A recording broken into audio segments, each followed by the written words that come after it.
Rain poured down as I sat on the wet curb outside those iron gates, Cheers. my torn dress clinging to my shivering body. Behind me, my husband was celebrating Ladies and with gentlemen, champagne, may I present the future of celebrating this getting city. rid of me. My He had fiancée. just dragged me out of our Miss mansion Katerina in front of Volkova. 200 guests, called me worthless, announced he was replacing me with his mistress, who was wearing my pearl necklace. What he did not know, I was 8 weeks pregnant with his child. But here's the twist he really did not see coming. That mansion he was so proud of, You can't do this. the one he I'm an claimed his American grandfather citizen. built, Not anymore, Gregory. the estate Get he out. said had been in his Enjoy the family flight. for 4 generations, my father owned it. Every single brick, every chandelier, every blade of grass. My husband had been paying rent to my family for 5 years, and he never even bothered to read the name on his own lease. He threw me out of my own inheritance, and he had absolutely no idea. This is the story of how a man destroyed his wife on borrowed ground, and how that ground swallowed him whole. Stay with me until the end, because the satisfying, sweet, satisfying revenge, it is worth every second. This morning, I woke up in that mansion with its marble floors and crystal chandeliers. This morning, I discovered I was pregnant with my first child after 3 years of trying, 3 years of disappointment, 3 years of watching hope die month after month. I practiced in the mirror how I would tell my husband the happy news. I imagined his face lighting up with joy. I imagined him spinning me around, laughing, finally looking at me the way he used to when we first fell in love. I imagined us becoming a real family at last. That was 12 hours ago. 12 hours that might as well have been a lifetime. 8 hours ago, I discovered my husband had been sleeping with another woman for 6 months.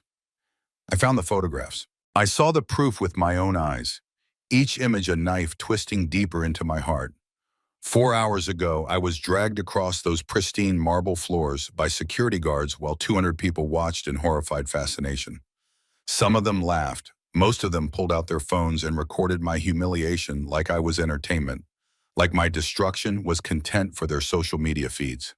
My husband, the man who had promised to love me forever, who had slipped a diamond ring on my finger and sworn vows before God and our families, stood there with champagne in his hand and told everyone I was worthless, that I contributed nothing to our marriage, that everything around us, every chandelier and painting and piece of furniture, belonged to him and him alone. He was wrong about all of it, but especially about that last part. Because here's the thing about that mansion, about those marble floors that my tears had stained, about every single inch of the empire Gregory Ashford claims he built from nothing with his own 2 hands and brilliant mind. It all belongs to my father. Every brick, every chandelier, every blade of grass in those manicured gardens, every rose in that garden he claims his grandmother planted. And Gregory has absolutely no idea. My name is Josephine Callahan, and this is the story of how I lost everything in one brutal night and discovered I never lost anything at all. This is the story of how the man who threw me out like garbage was standing on borrowed ground the entire time, building his castle of lies on a foundation owned by the very family he despised. But I'm getting ahead of myself. Let me take you back to the beginning, to the morning that started it all, when 2 pink lines changed everything. I woke up nauseous that Tuesday morning in early November. At first, I thought it was just stress manifesting in my body the way it always did. Gregory and I had been distant for months, sleeping in the same bed but existing in different worlds. I had been losing sleep worrying about our marriage, about the growing coldness in his eyes, about the way he looked through me instead of at me. But when the nausea hit me again as I tried to brush my teeth, and then again as I attempted to drink my morning coffee, something clicked in the back of my mind. A possibility I had almost stopped believing in. I was late, almost 2 weeks late, and I was never late. With shaking hands, I dug through my bathroom cabinet, pushing aside half-empty bottles of lotion and forgotten makeup, until I found an old pregnancy test I had bought months ago during one of our many failed attempts to start a family. The box was dusty, the expiration date still valid but approaching. I had stopped taking these tests regularly because the disappointment had become too heavy to bear month after month. 3 years of trying, 3 years of temperature charts and ovulation tracking and timed intimacy that felt more like a medical procedure than an act of love.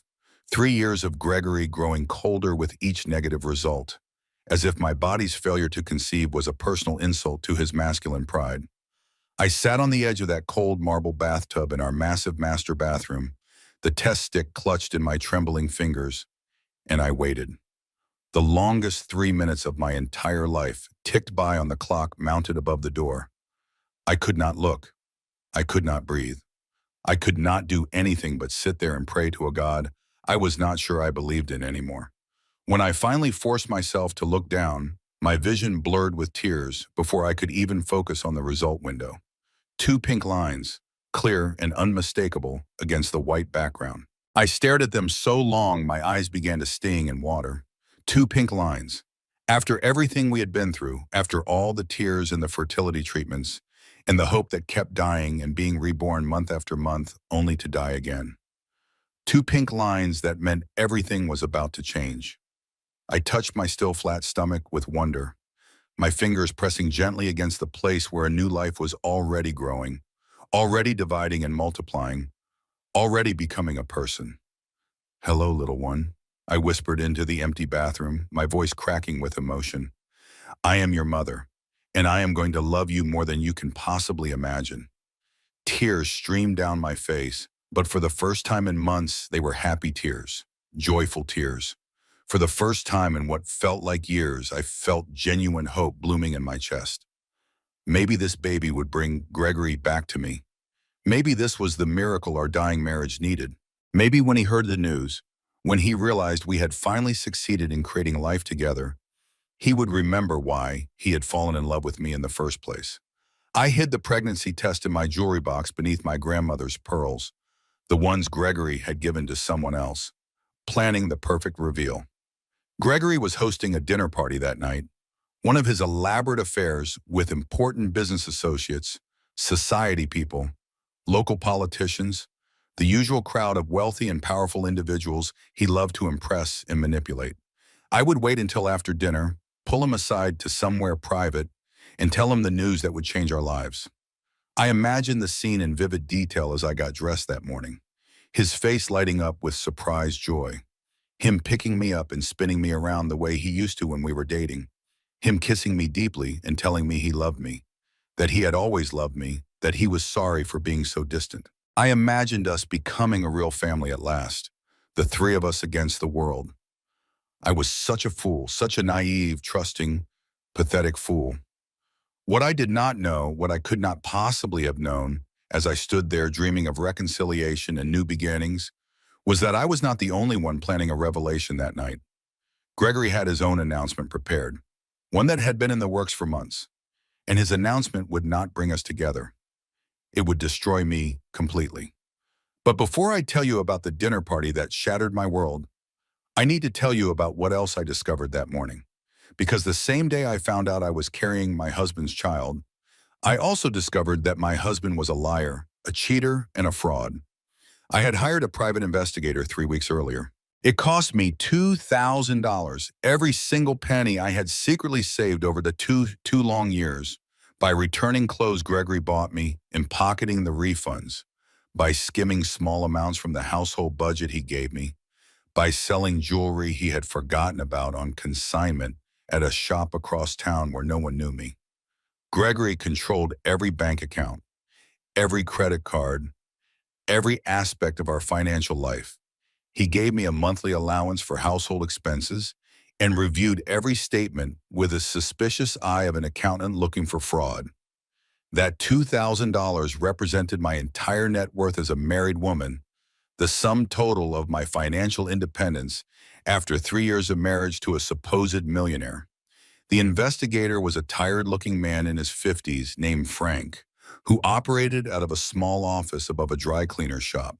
He met me in a parking garage downtown that morning, away from prying eyes and security cameras, and handed me a thick manila envelope with a look on his weathered face that told me I was not going to like what was inside. "I prepared myself," he said quietly, "but nothing really prepares you." I opened the envelope with hands that would not stop shaking no matter how hard I tried to control them. Photographs spilled out onto my lap like evidence in a criminal trial. Gregory and a blonde woman at the Whitmore Hotel downtown, entering a room together in the middle of a Tuesday afternoon. Gregory and the same woman at an intimate restaurant I had never heard of, holding hands across a candlelit table, gazing into each other's eyes. Gregory kissing her passionately in his car, parked in some secluded spot where he thought no one would ever see. Her name was Iris Montgomery. I recognized her immediately from the dozens of times she had come to our house over the past 6 months. His business consultant, he had called her, with a smile that I now realized had been mocking me the entire time. She had been coming to our home for meetings that lasted until midnight, meetings that happened in his locked study where I was never allowed to enter. I had made her coffee with my own hands. I had smiled at her and welcomed her into my home. I had trusted my husband when he said it was just business, that she was helping him restructure his company, that I would not understand the complicated financial matters they were discussing. All those nights I had gone to bed alone while he stayed up working with her. All those weekends he had been away on business trips. All those times he had come home smelling of unfamiliar perfume and claimed it was from a client who had hugged him. But the photographs were not even the worst part. The investigator had found something else while digging into Gregory's background. Something I had not asked him to look for, but that he felt obligated to share. Financial documents, bank records, internal memos from Gregory's company that had been carelessly discarded. Frank leaned against his car and lit a cigarette while I read through the papers, my horror growing with each page I turned. Ashford Technologies, the cloud computing startup that Gregory bragged about at every dinner party, the empire he claimed to have built from nothing through sheer genius and determination, was $4.7 million in debt. My husband, the successful tech millionaire who wore custom suits and drove a $100,000 car, was drowning in red ink. He had been hiding losses for at least 2 years, falsifying reports to investors, moving money between accounts to create the illusion of profitability. The company was a house of cards, and a single strong wind would bring the whole thing crashing down. The empire he boasted about to anyone who would listen was built entirely on lies.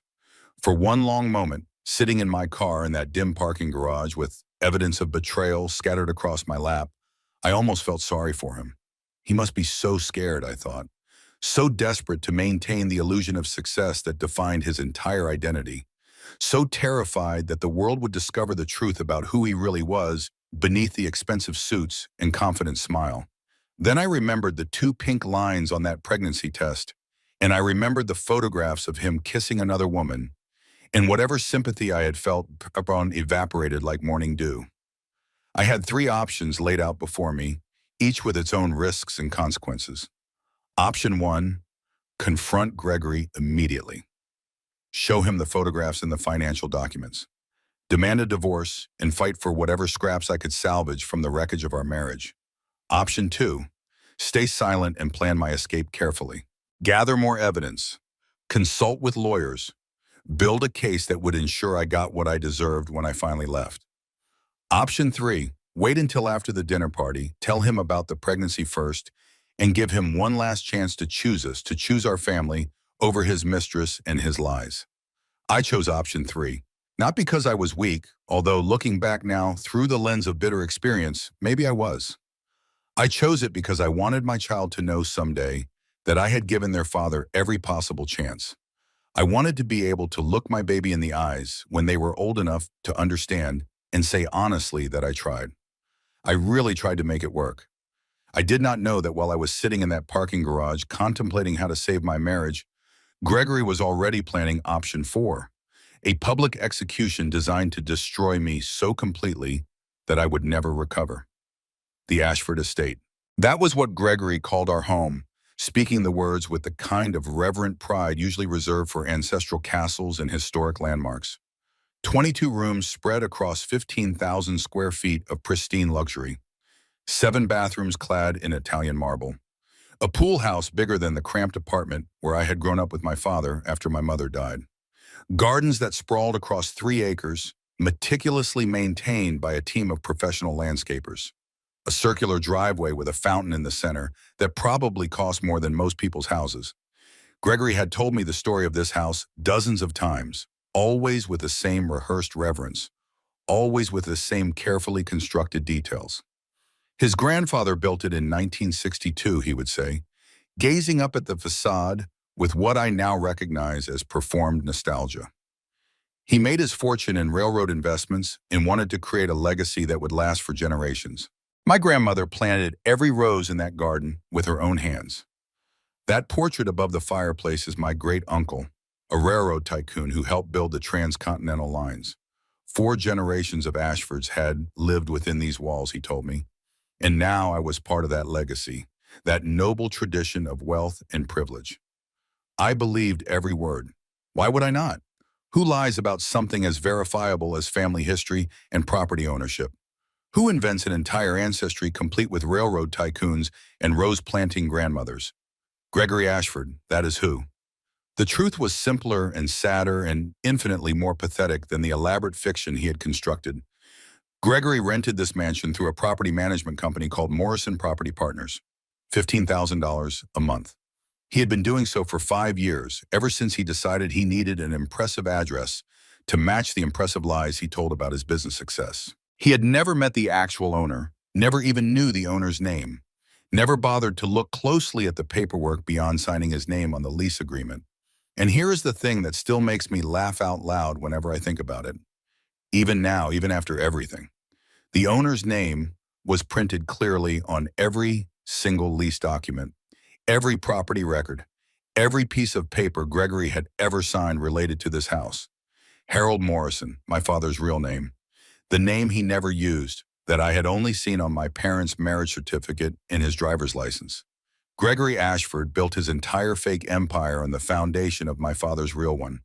He played Lord of the Manor in a house owned by the quiet man in flannel shirts whom he had mocked and dismissed as nobody at his own wedding. And he never once bothered to look closely enough to notice the connection. But I did not know any of this yet as I walked through those rooms that morning, practicing my smile for the dinner party, planning how I would tell my husband about our baby. I was still operating under the assumption that my marriage could be saved, that Gregory was fundamentally a good man who had made mistakes, that love could conquer deception if I just tried hard enough.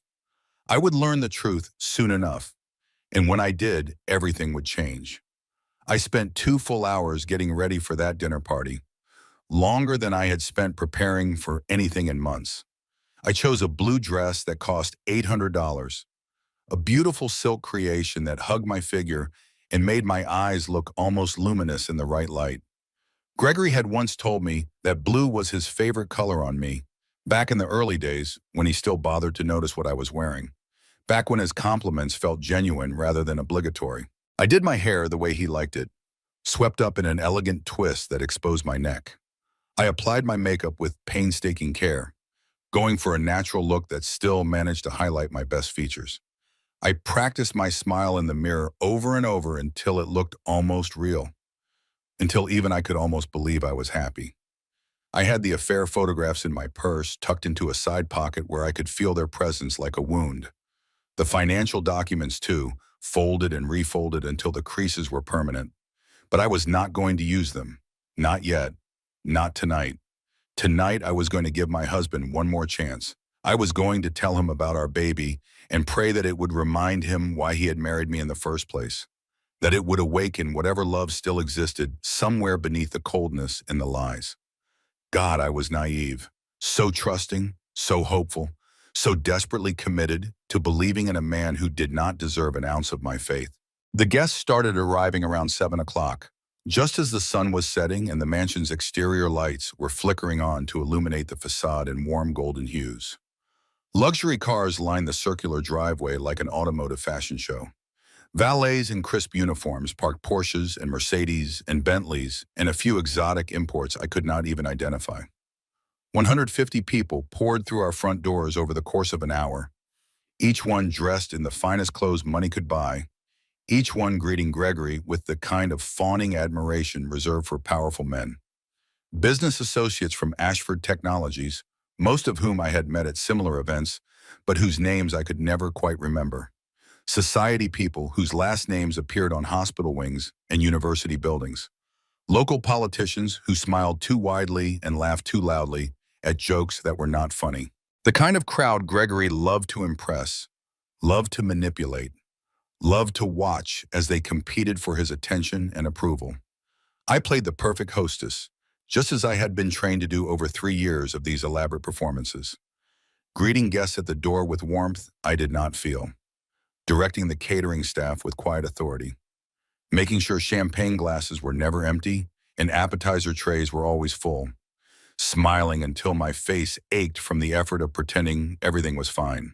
That was my job in this marriage. Look pretty, be pleasant, make Gregory look good.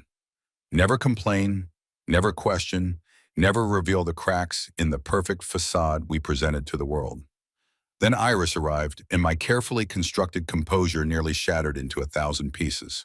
She walked through our front door like she owned the place, her stride confident and unhurried, her posture radiating the kind of supreme self-assurance that comes from knowing you have already won.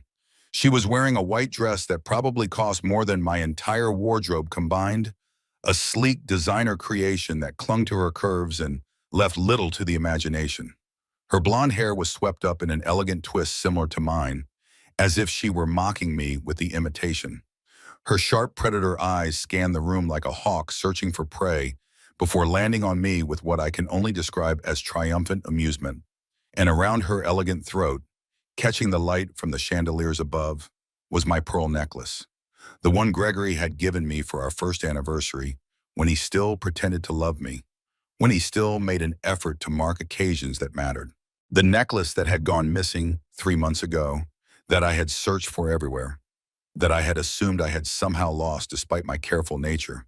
She was wearing my necklace, my anniversary gift, my pearls that my husband had stolen from my jewelry box and given to his mistress. And she smiled at me as she walked past, a smile that was daring me to say something, daring me to make a scene in front of all these important people. She wanted me to lose control. She wanted everyone to see me as the crazy, jealous wife while she played the innocent victim. I did not give her the satisfaction. I smiled back, my hostess smile firmly in place, and offered her a glass of champagne from a passing tray. I acted like I did not notice the pearls gleaming against her skin, like I did not recognize them, like my heart was not breaking with each beat. That was my mistake. Iris took my silence as weakness, as submission, as confirmation that she had already won and I was too defeated to even fight. And in a way, she was right. Dinner was excruciating, one of the longest hours of my entire life. I sat at one end of the enormously long, formal table, the position traditionally reserved for the lady of the house, while Gregory held court at the other end, a full 30 feet away. Iris sat at his right hand in the seat of honor that should have been occupied by his wife, that should have been mine. Throughout the entire four-course meal, Gregory ignored me completely. Not a single glance in my direction, not a single word addressed to me, not even the courtesy of acknowledging my existence. But Iris received his full attention, his full charm, his full performance of the devoted lover. He laughed at her jokes, throwing his head back with exaggerated amusement at comments that were not particularly clever. He touched her arm repeatedly, casual, intimate gestures that sent clear messages to everyone watching. He whispered in her ear while I watched from the other end of the table, close enough to see but too far to hear, and she giggled like a schoolgirl being courted. He made no effort whatsoever to hide his attention, his affection, his preference for her over me. The other guests noticed. Of course they noticed. How could they not? Eyes darted back and forth between me and the couple at the other end of the table, watching this drama unfold like spectators at a tennis match. Whispers circulated from guest to guest, spreading like wildfire through dry grass. I saw phones come out under the table, thumbs typing rapid texts to friends who were not present, spreading the gossip in real time. Everyone at that table knew my husband was sleeping with another woman. They had probably known for months, had probably been gossiping about it at other parties I was not invited to, had probably pitied me behind my back while smiling to my face. I was the last to know. The punchline to a joke everyone else had been laughing at for months. Dessert was served, a beautiful chocolate mousse that our chef had spent hours perfecting, that I could not taste at all because my mouth was filled with the bitterness of betrayal. My hands shook so badly I could barely hold my fork, so I kept them hidden in my lap where no one could see my distress. Then Gregory stood up, and my world ended. He tapped his crystal champagne glass with a silver fork, and the room fell silent immediately. All eyes turned toward him with the kind of attention he loved and cultivated. He smiled his magazine cover smile, the one he had practiced in mirrors until it was perfect, and cleared his throat dramatically. "I want to thank everyone for coming tonight," he said, his voice carrying easily across the silent room. "You are all important to me. Business partners, friends, people who have watched Ashford Technologies grow from a humble dream in my garage to the empire it is today." Polite applause rippled through the assembled guests, the kind of trained response wealthy people give when expected. Gregory continued, his confidence building with each word. "But tonight is not about business. Tonight is about truth, about authenticity, about finally being honest with the people I care about." My heart began to race, pounding so hard I could hear it in my ears. For one insane, hope-filled moment, I thought he was going to apologize. I thought he had realized his mistakes and was going to announce, in front of all these witnesses, that he was recommitting to our marriage. Maybe he had somehow found out about the pregnancy. Maybe this was his way of making things right, of showing me that our family mattered more than his affair. "For 3 years," Gregory said, his voice dropping into a register of carefully performed sincerity, "I have been living a lie, pretending to be happy, pretending to be fulfilled, pretending that my marriage was something it never was." The silence in that dining room became absolute. I could hear my own heartbeat thundering, could hear the blood rushing through my veins, could hear the tiny sounds of guests shifting uncomfortably in their seats. "Tonight, in front of all of you, I want to announce that I am filing for divorce." The word hit me like a physical blow to the chest. Divorce. I felt myself crumbling from the inside out, felt my vision narrowing to a tunnel focused only on my husband's cruel, handsome face. The room erupted in gasps. Someone dropped a fork with a clatter. I heard whispered exclamations of shock, though whether genuine or performed I could not tell. Gregory walked around the table toward Iris, his movements confident and rehearsed. He had planned this, choreographed it. Every step, every gesture, every word had been designed for maximum dramatic impact. He took Iris's perfectly manicured hand, pulled her gracefully to her feet, and wrapped his arm around her waist with possessive intimacy. They stood there together, beautiful and triumphant, framed against the backdrop of the dining room, where I had hosted dozens of dinner parties, where I had played the perfect wife while my marriage crumbled to dust around me. "And I want to introduce you to the woman I love," Gregory announced, his voice ringing with false sincerity. "The woman I should have waited for, the woman who understands me in ways my wife never could. Iris Montgomery." Iris beamed like a bride at her wedding, pressing herself against my husband's side, looking at me with pure triumph blazing in her sharp eyes. My pearl necklace, my anniversary pearls, caught the light and threw tiny rainbows across the white tablecloth. The room spun around me like I was trapped on a carnival ride. I heard sounds, gasps, whispers, someone laughing nervously, cutlery being set down, but they seemed far away, muffled, like I was hearing them from underwater. I tried to stand, but my legs refused to cooperate. I tried to speak, but my voice had abandoned me. I could not breathe, could not move, could not think. "Gregory," I finally managed to whisper, my voice barely audible even to myself. "Please, can we talk about this privately?" He looked at me then, finally acknowledging my presence, and his eyes were cold, colder than I had ever seen them, colder than ice, colder than the grave where our marriage was already being buried. "Talk about what, Josephine?" His voice was hard, dismissive, the voice of a man speaking to someone beneath his notice. "There is nothing to discuss. I have made my decision. Honestly, I should have done this years ago. I have been miserable with you since our honeymoon ended." Iris walked toward me, champagne glass in hand, her heels clicking against the marble floor with each deliberate step. Her voice dripped with false sympathy and genuine cruelty. "Oh, honey," she said, looking down at me with theatrical pity. Did you really think a man like Gregory would stay with someone so ordinary? Forever? You were a phase, sweetheart, a starter wife, a placeholder. You kept the seat warm while he waited for something better.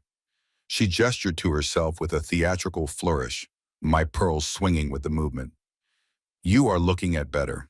I tried to stand again, and this time my body obeyed, though my chair scraped loudly against the floor with the graceless movement. Every face in that room was turned toward me now. Some looked horrified, their mouths hanging open in shock. Some looked fascinated, leaning forward in their seats like this was the most entertaining dinner theater they had ever witnessed. Several were holding up their phones, recording everything, capturing my humiliation for posterity. "Gregory, please," I said, my voice trembling with desperation and unshed tears. "After everything we have been through together, after 3 years, I thought you loved me. I thought we were building something together." "Security," Gregory said, cutting me off like I had not spoken at all. Two guards appeared behind my chair as if they had been waiting for this signal, as if this moment had been rehearsed. Large men in dark suits with expressionless faces and hands like hammers. Their grip closed around my arms before I could react. "Remove her from my house," Gregory commanded, his voice carrying the authority of a king dismissing a servant. "She has 10 minutes to pack her personal belongings. Everything else stays. The jewelry, the clothes, everything I paid for. That is mine." "You cannot do this," I gasped as the guards lifted me from my chair. My feet barely touched the ground as they began dragging me backward. "Gregory, I am your wife. You cannot just throw me out like garbage." "Not for long," he replied with a dismissive wave of his hand. "My lawyers will be in touch." The guards dragged me through the dining room, past all those watching faces that would haunt my nightmares for years to come. My dress caught on a chair leg and tore at the hem, but they did not stop. They just kept pulling me toward the stairs, toward the bedroom, toward the end of everything I had known. I looked around desperately as I was hauled past the guests. Surely someone would help. Surely someone would speak up, would intervene, would say that this was wrong. These were people I had welcomed into my home, people I had served drinks to and made conversation with and remembered birthdays for. But no one moved. No one spoke. Some guests looked away in obvious embarrassment, unable to meet my eyes. Others watched with open fascination, like they were witnessing a car crash in slow motion and could not look away. A man near the fireplace was actually laughing, his florid face twisted with cruel amusement. The last thing I saw before they dragged me around the corner was Maggie, our head housekeeper, standing in the doorway to the kitchen with tears streaming silently down her weathered cheeks. She was holding her phone, but she was not recording me like everyone else. Her fingers were moving rapidly across the screen, typing something with urgent intensity. I did not know it then, but she was texting my father. "It is happening. He is throwing her out. Come now." The guards deposited me in the master bedroom, our bedroom, and stood by the door like sentinels while I fell to my knees on the plush carpet. "10 minutes," one of them said without emotion. "Pack what is yours. What was mine?" What was mine after 3 years of marriage? 3 years of being Mrs. Gregory Ashford. 3 years of losing myself piece by piece until I no longer knew who I was without him. I crawled to my feet and began throwing clothes into a suitcase with hands that would not stop shaking. Random things, whatever my fingers touched first. A sweater I hated, jeans that did not fit anymore, a dress still wrapped in dry cleaning plastic. Nothing matched, nothing made sense. I opened my jewelry box and my fingers found the pregnancy test, still hidden beneath where my grandmother's pearls used to rest before Gregory stole them for his mistress. I slipped it into my pocket, this proof of the life growing inside me, this secret I had planned to share with joy and was now hiding with desperation. I thought about screaming it at the guards, at the walls, at the whole house. "I am pregnant. I am carrying his child. You cannot do this to a pregnant woman." But even in my shattered state, some survival instinct held my tongue. Whatever happened next, my baby would never know their father had thrown their mother out like trash. I would protect my child from this truth, even if it meant keeping the pregnancy secret, even if it meant suffering this humiliation alone. The only thing I took that truly mattered was a framed photograph of my mother from my nightstand. She was smiling in the picture, young and beautiful, and full of life. before the cancer took her when I was 15. I held the frame against my chest like armor. When I came back down those grand stairs for the last time, clutching my pathetic suitcase and my mother's photograph, the party had resumed as if nothing had happened. Music played from the hidden speakers. People drank champagne and laughed at jokes and pretended they had not just witnessed a woman being destroyed. Gregory and Iris stood at the bottom of the staircase, kissing performatively, his hands tangled in her blonde hair, putting on a show to ensure I saw exactly what was replacing me. When they finally broke apart, Iris looked up at me and smiled her predator smile. "Thanks for keeping the bed warm, sweetheart," she said, her voice carrying across the foyer. "I will take it from here." Someone laughed. Several people actually applauded, like they were congratulating Iris on her victory, like destroying a marriage was some kind of achievement to be celebrated. I walked through that crowd with my head held high, refusing to cry, refusing to give them the satisfaction of seeing me break. One foot in front of the other, through the foyer where I had greeted guests 1,000 times, past the people with their phones still raised, out the front door that I had walked through as a bride 3 years ago.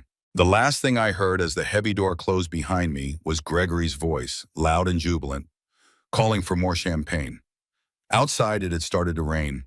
The iron gates of the Ashford estate closed behind me with a heavy clang that sounded like the lid of a coffin.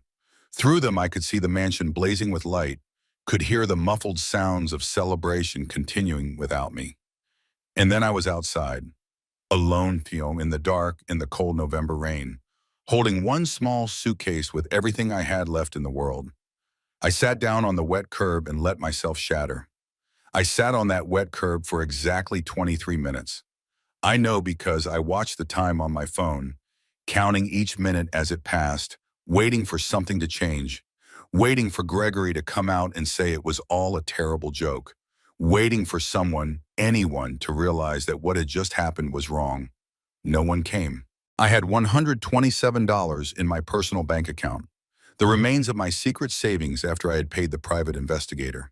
I had no job, no income of my own, nothing that belonged to me except the clothes in my suitcase and the baby growing in my belly that no one knew about. My phone was nearly dead, and I was sitting in a rainstorm outside a mansion that had never been my home, married to a man who had never truly been my husband. With numb fingers, I dialed the only number that mattered. My father answered on the second ring. "Josephine," he said, his voice immediate and alert, even though it was nearly 11 at night. I tried to speak, but all that came out were sobs, ugly, gasping sounds that tore from my chest like something dying. "I know, sweetheart," my father said, his voice steady as a rock in a storm. "I know. Take a breath. Are you hurt?" "Dad," I managed to choke out between sobs. "He threw me out, in front of everyone. I have nowhere to go." "Listen to me carefully," he said, and there was something in his voice I had never heard before. A quiet command, an authority that seemed completely at odds with the humble man I had known my whole life. "I need you to stay exactly where you are. A car is coming, a black sedan, license plate starting with M. The driver's name is Thomas. He will take you somewhere safe." "Dad, I do not understand. How do you know what happened? How do you have a car coming?" "You do not have to understand right now. You just have to trust me." "Can you do that, sweetheart?" I thought about my father, Walter Callahan, who had raised me alone after my mother died, who had worked long hours at a job he never talked about to put me through college, who drove a 15-year-old pickup truck and bought his clothes at Goodwill and lived in a 900-square-foot cottage. How did this man have a private car service that could reach me in minutes? "Yes," I whispered, "I trust you. Good girl. The car will be there in 8 minutes. I will explain everything soon, but not tonight. Tonight you just need to rest." "Dad, how did you know what happened? How did you know before I called?" "8 minutes, sweetheart. I love you." He hung up, leaving me with more questions than answers. The car arrived in exactly 8 minutes, just as he had promised. A sleek black sedan that looked like it cost more than my father's entire house. The driver, Thomas, was a professional in a dark suit who treated me like I was somebody important. He held an umbrella over my head as I climbed into the leather back seat. He handed me a warm blanket without being asked. He drove me to the Whitmore Hotel downtown, one of the most exclusive addresses in the city. When I tried to check in, soaking wet and obviously broken, the receptionist did not bat an eye. "Mrs. Callahan," she said with a warm smile, "your suite is ready. Your bill has been taken care of. Would you like some tea sent up?" I did not ask who was paying. I did not ask how long I could stay. I did not ask any of the thousand questions crowding my exhausted mind. I just went upstairs to a suite that was bigger than my first apartment, took a shower so hot it nearly scalded me, and sat on a bed that cost more per night than most people earn in a week. I pulled out the pregnancy test and stared at it for a long time. Positive. Still positive. My whole world had been demolished, but these two pink lines remained unchanged. Undeniable. I was going to be a mother, and the father of my child had just called me worthless in front of 200 people, had me dragged across the floor like garbage, had replaced me with a woman wearing my own pearls. I put my hand on my stomach and made a promise. "I do not know how yet, baby," I whispered into the empty suite, "but I am going to protect you. I am going to give you a better life than this, whatever it takes." The next morning, I went to a private clinic, one of the addresses on the list of resources for women in difficult situations that I had found in my purse, tucked there by someone, probably Maggie, at some point during my ordeal. A kind female doctor with gentle hands and understanding eyes confirmed what I already knew. "The blood test confirms it," she said. "You are approximately 8 weeks pregnant. Everything looks healthy so far." "Thank you," I said, the words feeling inadequate. "Mrs. Ashford, I have to ask, do you have support? A safe place to stay?" I thought about the hotel suite, about my father's mysterious resources, about all the things that did not add up. "I am working on it," I said. She gave me a list of resources for women escaping domestic situations, prenatal vitamins, and an appointment for a follow-up ultrasound. I walked out of that clinic clutching the first image of my baby, a tiny blob on a black and white printout that somehow looked more real and more important than anything else in my life. Sitting in the parking lot afterward, I made a decision. I was not going to be a victim waiting for someone to save me. I was not going to collapse into helplessness and despair. I was a trained paralegal. I had spent years at one of the most prestigious law firms in the city before Gregory convinced me to quit. I understood contracts and evidence and legal strategy. He might have taken everything else from me, but he could not take my mind. It was time to fight back. I returned to the hotel and began researching with the methodical focus that had made me good at my job. Gregory had always told me the mansion was inherited, his grandfather's estate held in a family trust. But now I had every reason to doubt every word he had ever spoken. Public property records are exactly that, public. Anyone with an internet connection and basic research skills can access them.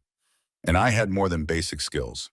It took me 2 hours of searching through county assessor databases and corporate registrations, but I found it. The mansion was owned by something called Morrison Property Partners, LLC. Not an Ashford, not a family trust, a property management company. Gregory did not own that house. He had never owned it. He had been renting it for years while telling everyone it was his ancestral estate. My heart pounded as I dug deeper, trying to find out who was behind Morrison Property Partners. But I hit a wall. The company was legitimate but opaque, wrapped in layers of corporate structure designed to protect the actual owner's identity. Shell corporations nested inside shell corporations. Without a court order or inside information, I could not find out who really owned that house. But it did not matter yet. What mattered was that I had proof Gregory had lied. His entire Ashford estate story was complete fiction, and that lie might be the key to everything. I called Helen Price, my old colleague from the law firm. She was the one friend Gregory had not managed to completely separate me from, though not for lack of trying. A senior paralegal in her mid-40s, practical and fierce and loyal in ways I had not fully appreciated until now. "Jesus Christ, Josie," she said when she answered my call. "It is all over social media. Are you okay?" "No," I admitted, "but I will be. Helen, I need your help. I need access to legal research databases, and I need the name of a good divorce attorney who will work on contingency." "Done," she said without a moment's hesitation. "What are you planning?" "I am planning to fight. That is my girl. Tell me everything." I told her about the affair, about the company's debt, about the rented mansion that Gregory claimed was his ancestral home. "Send me what you have," Helen said when I finished. I will dig from my end. And Josie? That bastard picked the wrong woman to cross. While I was researching and planning, the videos were spreading across the internet like a plague. Someone had edited the dinner party footage into a highlight reel designed for maximum viral impact. My face when Gregory made his announcement, frozen in a moment of absolute devastation. The moment Iris smiled at me with my own pearls around her throat. The guards dragging me across the marble floor, while my dress tore and my dignity shattered. Gregory and Iris kissing at the bottom of the stairs, while I was led away like a criminal. Millionaire CEO divorces wife at dinner party. That was the headline everywhere. 500,000 views before morning. 1,000,000 by noon. The comment section was a cesspool of cruelty. Pathetic. She must have known. No man leaves a wife for no reason. Gold digger got what she deserved. Look at her face when she realizes it is over. Priceless. Thousands of people who had never met me, who knew nothing about my marriage or my life, decided I was the villain of my own humiliation. They made up stories about affairs I never had, about money I had supposedly stolen, about abuse I had supposedly committed. They invented reasons to justify what Gregory had done, because the alternative, that a man could destroy his wife for no reason other than cruelty, was too uncomfortable to accept. But I did not have time for self-pity. I had work to do. 1 week after the dinner party, Gregory launched his counterattack. Legal documents arrived at my hotel, delivered by a courier who made me sign for them like they were a gift rather than a weapon. His lawyer was Marcus Webb, known throughout the legal community as the Shark, the most aggressive divorce attorney in the state. Gregory claimed I had contributed nothing to the marriage, that all assets were his separate property, that I was entitled to nothing at all. But that was not the worst part. Gregory alleged infidelity. He claimed I had been having affairs throughout our marriage. His evidence was a series of photographs showing me meeting with an unidentified man multiple times over the past month. The man was my private investigator. Gregory had somehow discovered that I was investigating him, and he had twisted it into proof of my supposed cheating. He was using the evidence I had gathered to catch him as a weapon against me. It was brilliant in its cruelty. It was evil in its execution, and it might actually work. Then he froze the accounts. Our joint savings, gone. The credit card he had given me for household expenses, canceled. Even the hotel room, which I discovered had been paid through some account connected to his business, was suddenly my responsibility. I had to leave the Whitmore that same night. I could not afford even one more night at the standard rate with my dwindling savings. That is how I ended up at Harbor House, a women's shelter in a modest brick building in a part of town Gregory would never have deigned to visit. I walked through those doors, clutching my suitcase, the same suitcase I had packed in 10 desperate minutes a week before, and I saw my reflection in the eyes of the other women there. We were all the same, all victims of men who had promised to love us and then destroyed us instead. All statistics in a story as old as time. I was assigned a narrow bed in a room with 3 other displaced women. The sheets had been washed so many times they were thin and soft, and the pillow smelled faintly of industrial detergent. Around me in the darkness, I could hear the sounds of other women crying quietly, trying not to wake their neighbors. I was not special. I was not different. I was just another woman who had trusted the wrong man and paid the price. And for the first time, lying in that shelter bed with my hand pressed against my stomach, I genuinely understood that I might lose this fight. Gregory had money, lawyers, media sympathy, and the power to shape any narrative he chose. I had nothing but my wits and my will, and a secret growing inside me. Almost nothing, I whispered to my baby in the dark. I have you, and that is almost everything. I called my father every day from the shelter, stepping outside into the cold courtyard to have conversations I did not want anyone else to hear. He always answered on the first ring, no matter what time I called. He always asked if I was safe, if I was eating, if I was taking care of myself. He always told me he loved me. But whenever I asked for help, whenever I asked about the mysterious car and the hotel suite and how he had known what was happening before I even called him, he gave me the same frustrating answer. Not yet, sweetheart. Trust me. Not yet. Dad, I am in a shelter, I said one night, frustration and desperation boiling over into anger. I have no money. Gregory is claiming I cheated on him. His lawyers are painting me as a gold digger who got what she deserved. I need help. I know, he said, his voice maddeningly calm, and everything will make sense soon. But I need you to be strong a little longer. Can you do that for me, sweetheart? You keep saying that, but I do not understand why. I do not understand anything anymore. There was a long pause on the other end of the line, and when my father spoke again, his voice carried a weight I had never heard before.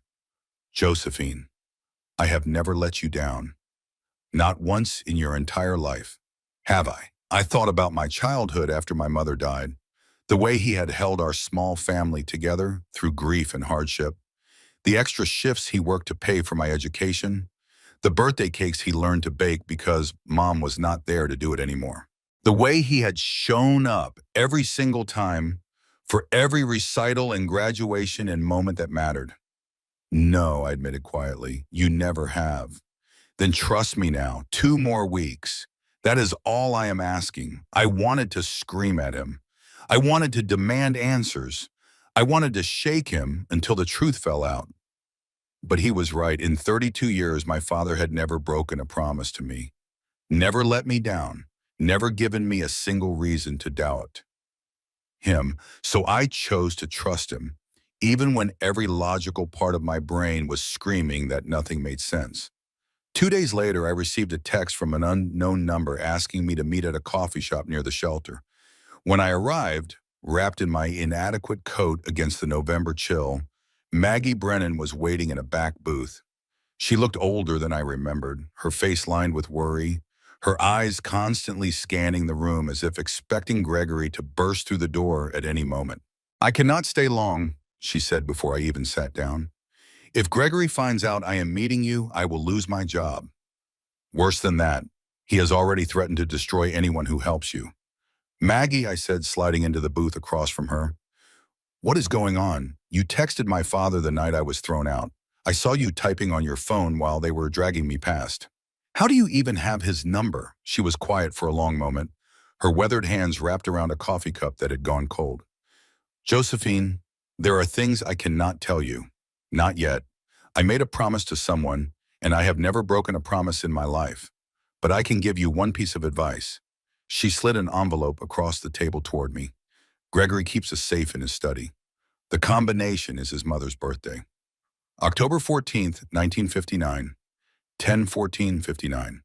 If you could get inside that house, get inside that safe, you would find everything you need. How am I supposed to get inside? He has security systems, guards, cameras everywhere. I change the alarm codes every month. This month's code is inside that envelope. The back door that opens from the kitchen hallway, the one the staff uses, that is the blind spot in the camera coverage. The security guards take their break at 10:30 every night and are usually gone for 45 minutes. Maggie, I do not understand. Why are you helping me? Why did you text my father? She stood up abruptly, pulling her coat tight around her. I have worked in that house for 22 years, Josephine. Longer than Gregory Ashford has been there. I know who the real owners are. And when you find out the truth, everything will make sense. She walked out without another word, leaving me with an envelope full of alarm codes and more questions than I had started with. Real owners, plural, 22 years, longer than Gregory had even lived in that house. Maggie knew something enormous, something that connected to my father and his mysterious resources and everything that did not add up, and she could not tell me. But she could give me the tools to find out myself. It took me 3 days to plan the break-in. I studied everything I knew about the mansion's layout and security. Gregory attended his country club every Thursday evening for dinner and poker, never returning before midnight at the earliest. The house would have minimal staff on duty. Maggie had given me the alarm codes and the guard's schedule. I would have a window of maybe 2 hours if everything went according to plan. I knew I was risking everything. If I got caught, if Gregory found out I had broken into the house, his lawyers would have a field day. Breaking and entering, criminal trespass, the sympathetic narrative I was trying to build would be destroyed. But I was already being destroyed day by day. My reputation was in tatters, my finances were non-existent, And my ex-husband was systematically dismantling every option I had left. At least this way, I had a chance. At least this way I was fighting back instead of waiting passively for the end. Thursday night, 10:30. I approached the mansion through the garden, dressed in dark clothes I had bought at a thrift store, my heart pounding so hard I could feel it in my throat. I knew this property intimately. 3 years of living here had taught me every pathway, every camera angle, every blind spot in the security coverage. I knew which motion sensors were calibrated too sensitively and triggered false alarms from stray cats. I knew which doors stuck and which ones swung silently on well-oiled hinges. The side door opened into the kitchen hallway just as Maggie had described. I punched in the alarm code with trembling fingers, watching the seconds tick down on my phone. The system beeped twice and disarmed. I had 90 seconds to reach the study before the secondary system activated. I moved through the dark house like a ghost, past the foyer where I had been dragged, through the dining room where I had been humiliated. Every room held memories that clawed at me as I passed. The chair where Gregory had sat when he proposed. The corner where we had decorated our first Christmas tree together. The spot where I had stood so many times, playing the perfect hostess while my marriage crumbled around me. Gregory's study was at the end of the hallway on the main floor. A heavy oak door that had always been locked, that I had never been permitted to enter. Business documents, he would say whenever I asked. Sensitive financial information. You would not understand it anyway. The key was where Maggie said it would be, hidden on top of the door frame under a thin layer of dust. I fitted it into the lock with shaking hands and pushed the door open. The study was exactly what I had imagined and nothing like I had expected. Dark wood paneling that absorbed the moonlight streaming through tall windows. Leather chairs arranged around a massive desk. Framed photographs covering one wall, showing Gregory shaking hands with important people, Gregory accepting awards, Gregory looking successful and confident and completely in control. And in the corner, behind a painting of some generic hunting scene, a wall safe built into the wall, 10/14/59, his mother's birthday. Catherine Ashford, the woman who had called my father the help at our wedding, who had treated me like an unwelcome guest for 3 years of marriage. The safe clicked open on the first try. Inside, I found everything. Stacks of documents, USB drives, bundles of cash in rubber bands, a handgun I did not want to think about, and a folder marked Lease Agreement Confidential. I pulled out the folder and began reading by the light of my phone, my hands shaking so badly the pages rustled like leaves in a wind. Lease agreement for this property, $15,000 per month. Tenant, Gregory William Ashford. Landlord, Morrison Property Partners, LLC. Managing agent, Daniel Reeves, Esquire. But that was not what stopped my heart. I flipped to the signature page, to the line where the actual property owner had signed their name. Harold Morrison. I stared at those two words until my vision blurred. Harold Morrison, my father's legal name. The name he never used, that appeared only on official documents, that I had seen exactly twice in my life. Once on my parents' marriage certificate, once on his driver's license when I was 16 and learning to drive. My father owned this house. My father was Gregory's landlord. My father had been watching this whole charade the entire time. I photographed the lease agreement with trembling hands, then kept digging through the safe's contents. Each document was worse than the last. Financial records showing Ashford Technologies hemorrhaging money for years. Emails between Gregory and investors filled with lies and fabricated projections. A draft of a prenuptial agreement dated 3 years ago before our wedding that Gregory had never shown me because signing it would have required full financial disclosure of his actual situation. And at the bottom of the safe, hidden beneath everything else, a second phone, Gregory's secret phone. I turned it on and waited while it loaded. When the text messages appeared, my stomach lurched. Months of messages between Gregory and Iris, explicit photographs I did not want to see, and conversations that revealed everything. Cannot wait to be Mrs. Ashford, Iris had written 6 months ago. When are you getting rid of her? Soon, Gregory replied. I need to time it right. Make sure I keep everything in the divorce. She does not suspect anything. She is too stupid to suspect anything. That is why I married her. Easy to control, too trusting to question, too desperate for love to see what was right in front of her face, too stupid. That was what my husband thought of me.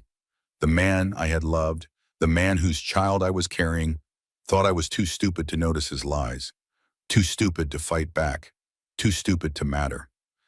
He was wrong. He was so incredibly wrong. I photographed everything, every document, every text, every piece of evidence. My phone's memory filled with proof of his fraud, his cruelty, his contempt. Then I heard it. A car in the driveway, headlights sweeping across the study window. Gregory was home early. I had 90 seconds, maybe less, before Gregory came through the front door. My hands moved on autopilot, the muscle memory of 3 years as a paralegal taking over when my conscious mind was too terrified to function. I replaced the documents in the safe exactly as I had found them. I spun the dial to reset the combination. I pushed the hunting painting back into place. Then I ran. Through the study door, down the dark hallway, through the kitchen. I could hear the front door opening, hear Gregory's voice carrying through the house as he talked on his phone. I told her lawyer today, I do not care what she claims. She is not getting a single cent. Let her rot in that shelter. I slipped out the back door and into the garden, moving through shadows I knew by heart. My lungs burned, my legs trembled, but I did not stop until I had climbed the garden wall and dropped onto the sidewalk beyond. I sat behind a neighbor's manicured hedge for 10 minutes, gasping for breath, clutching my phone full of evidence against my chest like a talisman. I had everything. The proof that Gregory had been lying about owning the house, the financial documents showing his company was bankrupt, the text messages proving that my public humiliation had been planned for months, and the biggest secret of all. My father owned that mansion. My father was Harold Morrison, and Harold Morrison apparently owned half the commercial real estate in the city. Nothing I thought I knew was real. Nothing except the baby growing inside me. The next morning, I drove to my father's cottage, the modest little house where I had grown up after my mother died, where I had done homework at the kitchen table and learned to cook Thanksgiving dinner, and cried into my father's shoulder when my heart was broken for the first time. I pounded on the door until he opened it, my fist aching from the force of my knocking. He looked older than I remembered, tired in a way that went deeper than simple exhaustion. But he was not surprised to see me. His eyes held something that looked almost like relief. "You found it," he said simply. "How long?" I demanded. "How long have you known?" "Come inside, sweetheart. It is finally time to explain everything." He led me to the kitchen table, the same scarred wooden table where I had eaten breakfast every morning of my childhood, and he told me the truth. "My real name is Harold Walter Morrison," he said. "I built Morrison Properties starting in 1982, the year your mother and I got married. We were both young and ambitious and convinced we could conquer the world together. By the time you were born, I owned 30 buildings. Today I own 47. "That is impossible," I said, my voice barely above a whisper. "We grew up in this cottage. You wore flannel shirts from Goodwill. You drove a truck older than me. You never had money for anything beyond necessities." "All true," he said, "and all by choice." He pulled out a box from the closet I had never been allowed to open as a child, a cedar chest that my mother had brought to their marriage. Inside were old photographs, newspaper clippings, documents that rewrote everything I thought I knew about my family.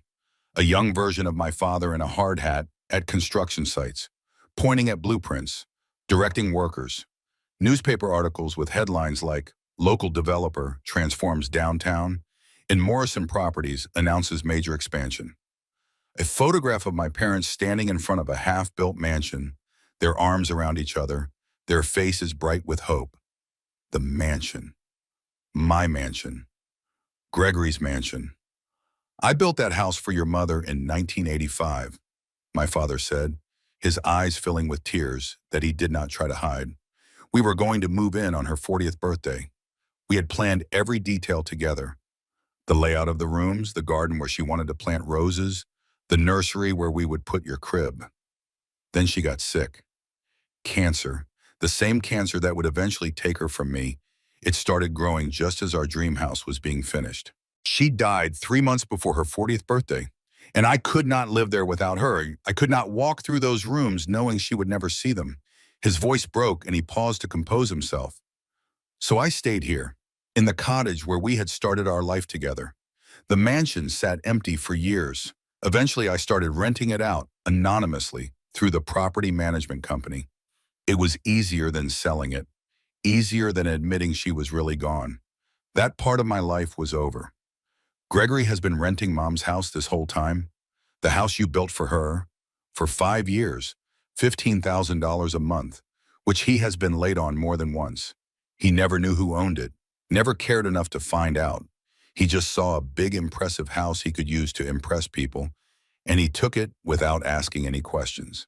He took your house, he took your daughter, and he never even knew they were connected. My father nodded slowly. He signed lease documents with my name on them a dozen times. Harold Morrison, right there in black and white.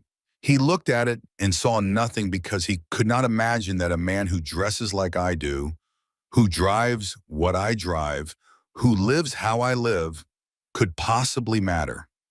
Why did you not tell me? I asked, the question that had been burning in my chest since I first saw his name on that lease. Before the wedding, before I gave up my career and my independence for a man who was renting your house and lying about it. Why did you let me marry him? My father was quiet for a long moment, staring at his weathered hands. Because you loved him, he finally said.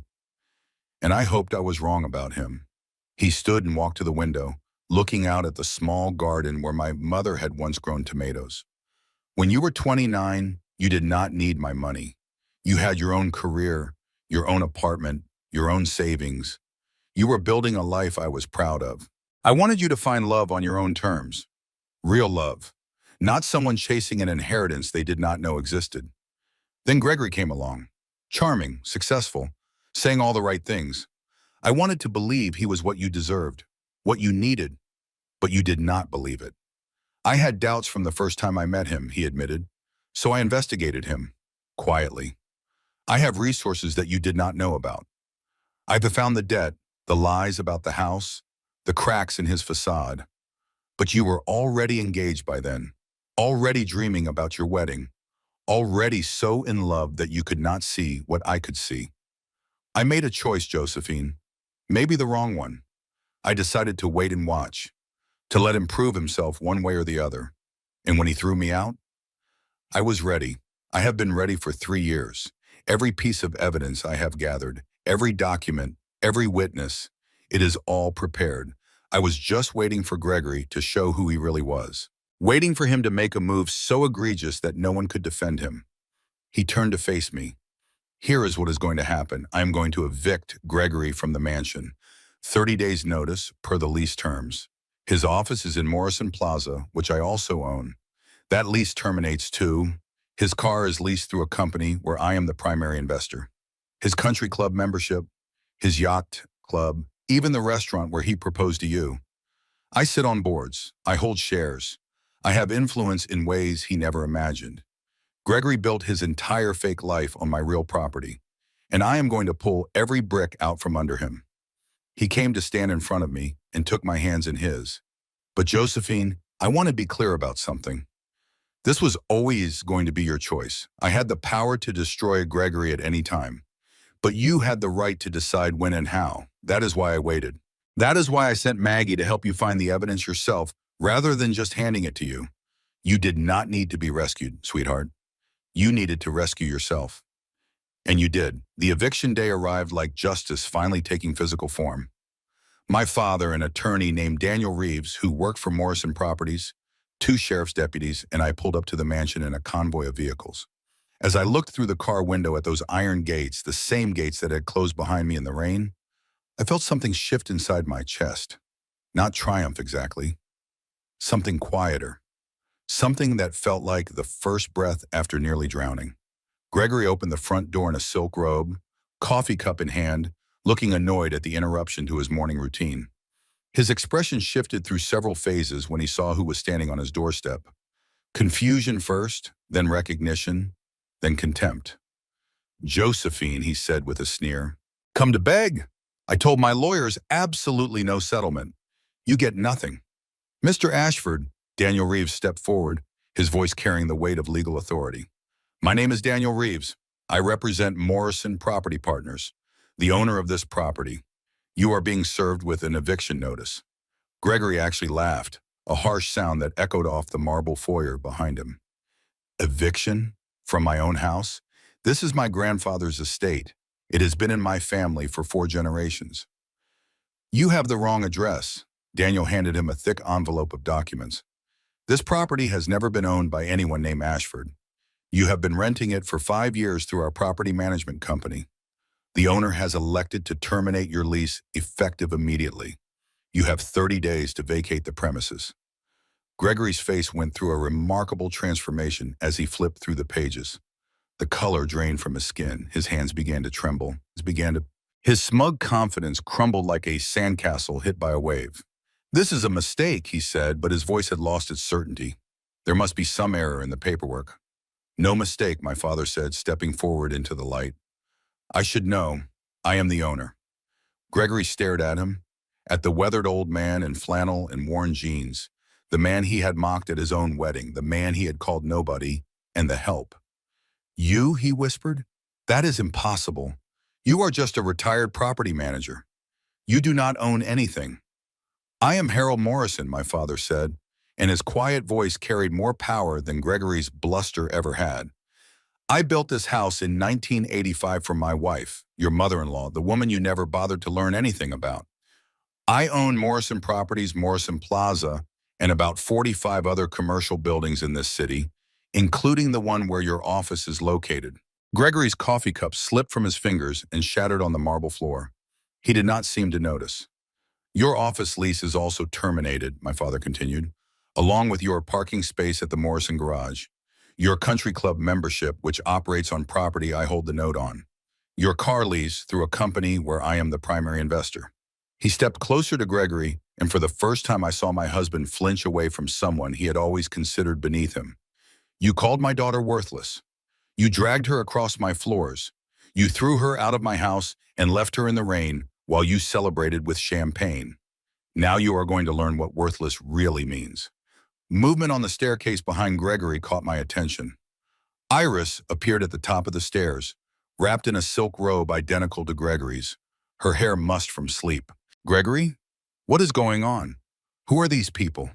She descended the stairs and saw the eviction notices, the sheriff's deputies, my father's cold smile of satisfaction. Gregory, tell me this is some kind of joke. Iris, Gregory stammered, just let me handle this. There has been some misunderstanding. Iris grabbed the documents from his shaking hands and began reading. Her perfectly made-up face went pale beneath its careful layers. You do not own this house you have been renting? You told me this was your family's ancestral estate. You told me you were worth millions. It is complicated, Gregory started.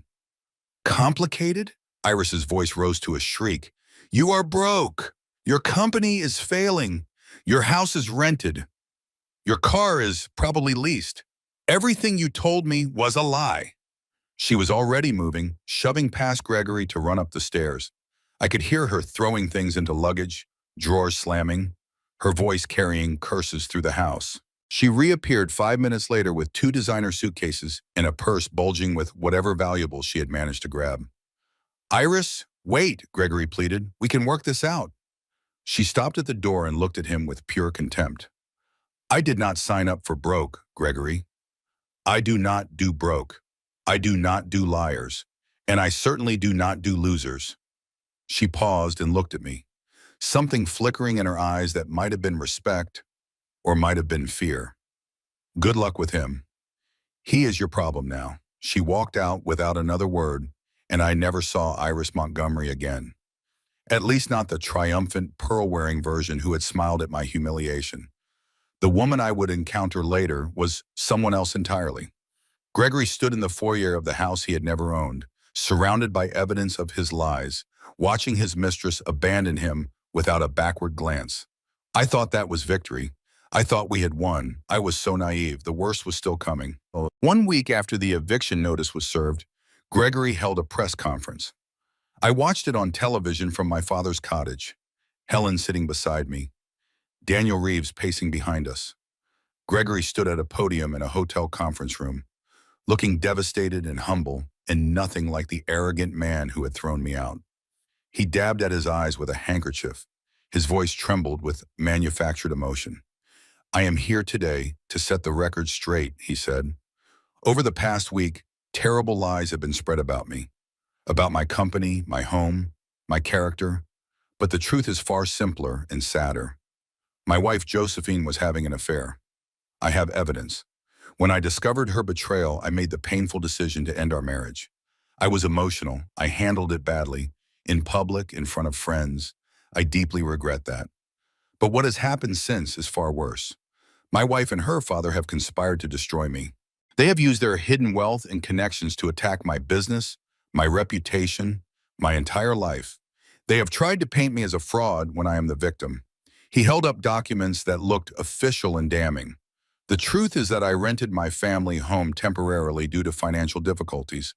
Difficulties caused by my wife's excessive spending and the stress of her betrayal. I am not a fraud. I am not a liar. I am a man who loved too much and trusted the wrong person." He spun everything, every single fact, twisted into a different story. The mansion was temporarily rented due to financial stress I had supposedly caused. The affair evidence was reframed as my meetings with the private investigator, proof of my supposed infidelity. The eviction was portrayed as a vindictive attack by my secretly wealthy father against a self-made man who had the audacity to divorce his daughter. And the media ate it up. "Scorned wife's billionaire father wages war on innocent husband." That was the headline on 3 different news sites by noon. The comment sections filled with people calling me a gold digger, calling my father a bully, calling Gregory a victim of wealthy persecution. The paparazzi found us that same day. I could not leave the cottage without cameras in my face, reporters shouting questions, strangers on the street recognizing me and sharing their unsolicited opinions. Then the FBI arrived at my father's door with a warrant. Gregory had filed a countersuit. He was accusing my father of conspiracy to commit fraud, property manipulation, and coordinated harassment. The investigation would take months. Until it was resolved, we could not move forward with any of our plans.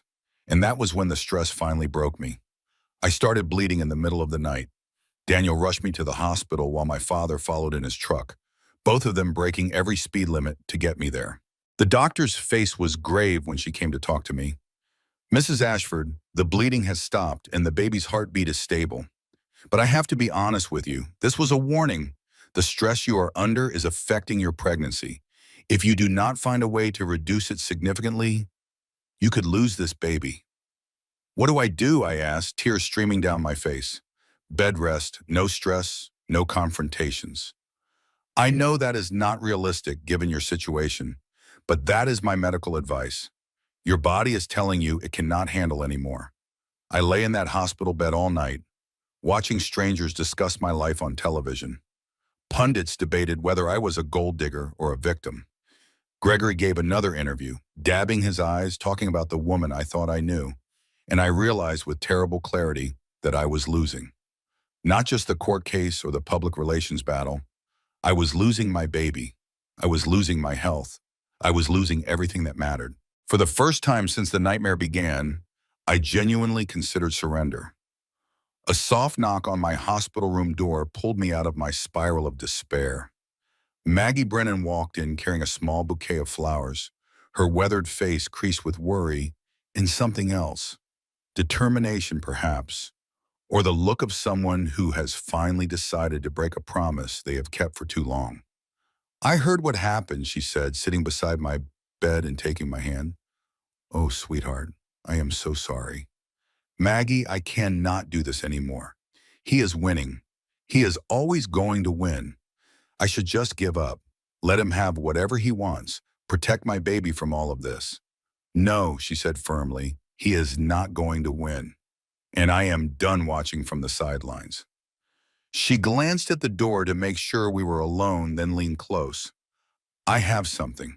Something I have been holding back because I promised your father I would let him handle this his way. But I am done waiting." Done following rules while that monster destroys everything. She pulled a USB drive from her purse. 22 years I have worked in that house. 22 years of watching men like Gregory come and go, lying and cheating and destroying good people without consequences. I have kept records, not your father's records, mine. Every conversation I overheard while cleaning rooms I was supposed to be invisible in. Every document I copied while organizing files. Every lie I watched Gregory tell to one person after another. Maggie, I whispered, hardly daring to hope. On this drive is a recording of Gregory and Iris from 2 weeks before he threw you out. They were in his study, planning everything, and they did not know I was in the adjoining room changing the linens. They talked about the dinner party, how he would humiliate you publicly to establish grounds for the divorce, how they would spin the story afterward to make you look like the villain. Gregory did not just cheat on you, Josephine. He orchestrated your destruction. He planned every detail of your humiliation like it was a business presentation. And now we can prove it. 3 days later, I was out of the hospital and on prescribed bed rest at my father's cottage. I sat propped up on pillows while Walter, Daniel, and Helen gathered around a laptop to listen to Maggie's recording. Gregory's voice filled the room, clear and unmistakable. The dinner party is perfect. Everyone who matters will be there. Business contacts, society people, all the right witnesses. When I announce the divorce, she will not be able to hide her reaction. The humiliation will be total and public. Iris's voice responded, sweet and calculating. And if she cries, begs, even better. I want witnesses. I want everyone to see what happens when you try to hold on to something you never deserved. I want her broken in front of people who matter. What about her father? That sad little property manager? Gregory laughed, the sound of it making my skin crawl. He is nobody. What is he going to do? Evict me? Their laughter echoed through the recording, two predators celebrating their impending kill. The recording ended. Silence filled the room. This changes everything, Daniel said finally. Gregory's entire legal strategy is based on claiming he acted emotionally, that the dinner party announcement was a mistake made in the heat of the moment, something he regrets. This proves premeditation. This proves malice. Can we use it in court? My father asked. Absolutely. Maggie recorded it in a one-party consent state, and she was present in the room when the conversation occurred. Gregory's lawyers will fight its admission, but they will lose. This is admissible evidence of planning and intent. Helen had been making calls from the kitchen. She came back with news that shifted everything. I tracked down Iris, she said. After she walked out on Gregory, she tried her usual routine, found a tech investor in Austin, latched on, started the process of becoming indispensable. But here's the thing. The guy Googled her, found the news coverage of your divorce, kicked her out within a week. Where is she now? Extended stay motel outside Dallas. She is broke, Josie, running out of options fast. And here is the interesting part. Helen sat down, her eyes bright with the thrill of discovery. I did some deep background research. Iris Montgomery has been married 3 times before Gregory. Each time she walked away with a significant settlement, and each time her husband's financial records showed irregularities immediately after the wedding. Missing funds, forged signatures, suspicious transfers. You think she was stealing from them? I think the FBI might be very interested in talking to her about a pattern of fraud across state lines, especially if someone pointed them in the right direction. The video call with Iris was arranged for the next day. She appeared on screen, looking nothing like the triumphant woman who had worn my pearls at my humiliation dinner. Her makeup was uneven, hastily applied. Her hair was unwashed and pulled back in a messy ponytail. Her eyes were tired, the eyes of someone who has finally run out of moves. What do you want, Josephine? She asked flatly. Come to gloat? I came to offer you a deal. A deal, honey? I do not have anything you want. Yes, you do. You have recordings. Recordings of Gregory admitting to financial crimes.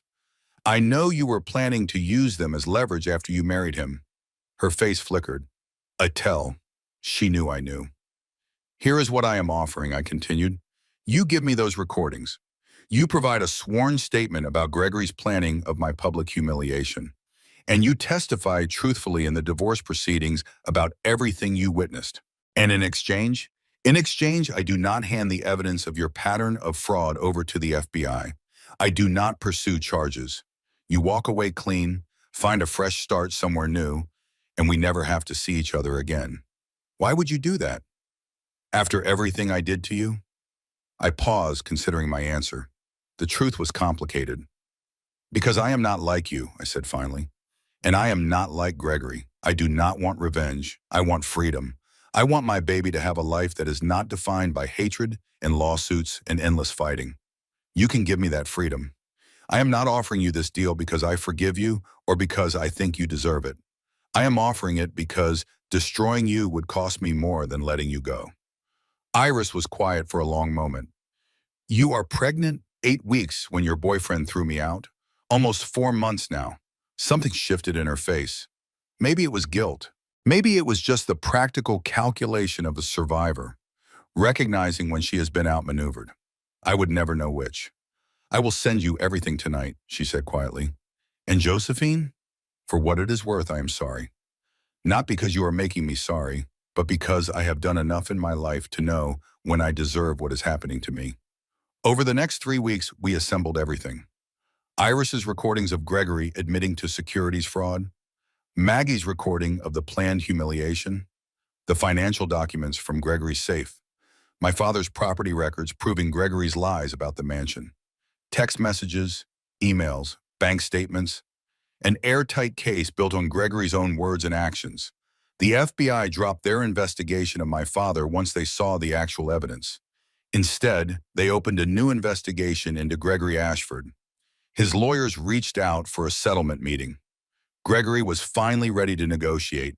The settlement meeting took place in a glass-walled conference room at Daniel's law firm downtown. We sat on one side of a polished table, Gregory and his attorney Marcus Webb on the other. Gregory looked different than I had ever seen him.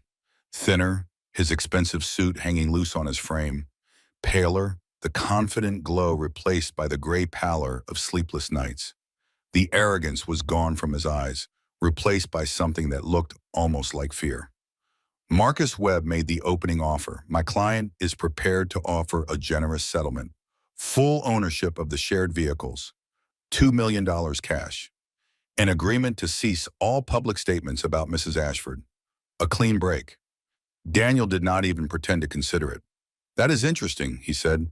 We were actually going to offer something different. He slid a folder across the polished table. Mr. Ashford resigns from his company immediately. He signs over all marital assets to Mrs. Ashford. He issues a public apology acknowledging the premeditated nature of the dinner party humiliation. He agrees to permanent restraining orders and zero custody rights for any children of this marriage. Gregory's face went white. That is insane. I will never sign that. In exchange, Daniel continued as if Gregory had not spoken. We do not turn our evidence over to federal prosecutors, which, given the securities fraud, falsification of investor reports, and systematic financial deception, would result in a minimum of 10 years in federal prison. Silence. Gregory stared at the documents. His lawyer whispered urgently in his ear. I need time to review this, Gregory finally said, his voice barely audible. You have 24 hours, Daniel replied. I walked out of that meeting believing it was finally over. 24 hours and this nightmare would end. I would have my divorce, my freedom, everything I needed to give my baby a good life. That night, I sat by the window in my father's cottage, one hand resting on my now visible baby bump. The stars were bright above the garden where my mother had once grown tomatoes, and for the first time in months, I felt something like peace. Then my phone rang. Unknown number. Do not hang up, Gregory said. We have nothing to discuss, Gregory. Talk to my lawyer. I am not going to sign your settlement. Then you will go to prison. Maybe, maybe not. But here is the thing, Josephine, I am not going down alone. His voice was strange, too calm, too empty, the voice of a man who has already decided to burn everything down. I am going to give a press conference tomorrow morning, before your deadline. I am going to tell everyone about the baby. My blood turned to ice. Oh, I know about it, he continued. I have known for weeks.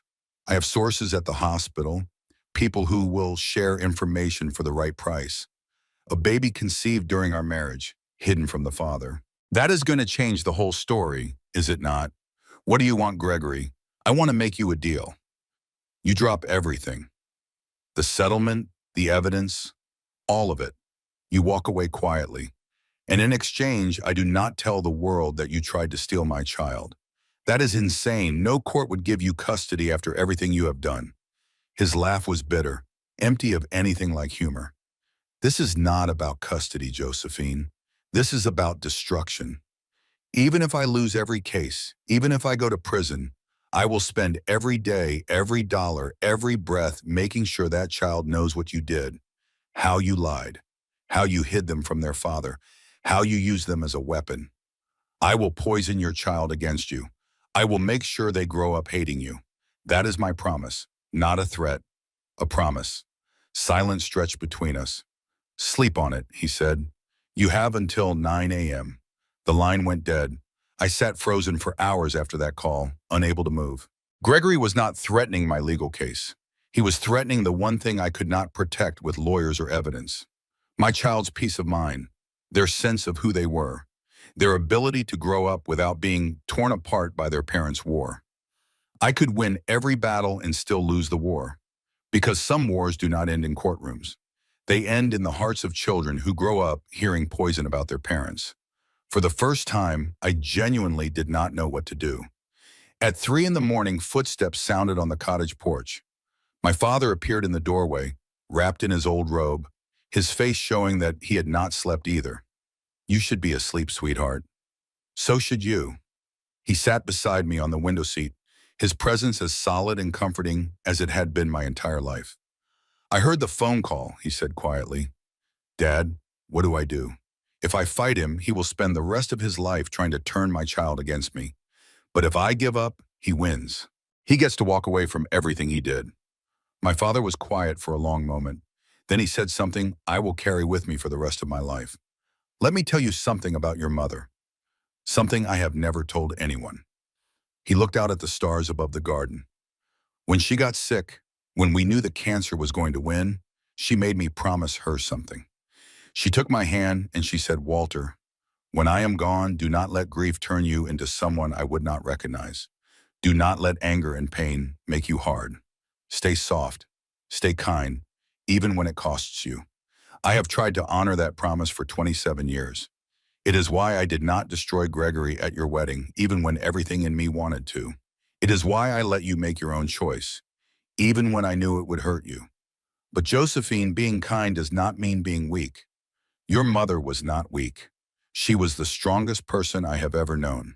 And her strength came from something Gregory will never understand. What? She did not fight to win. She fought to protect. There is a difference. He turned to look at me, his eyes holding all the love and wisdom of a lifetime. Gregory thinks this is a war.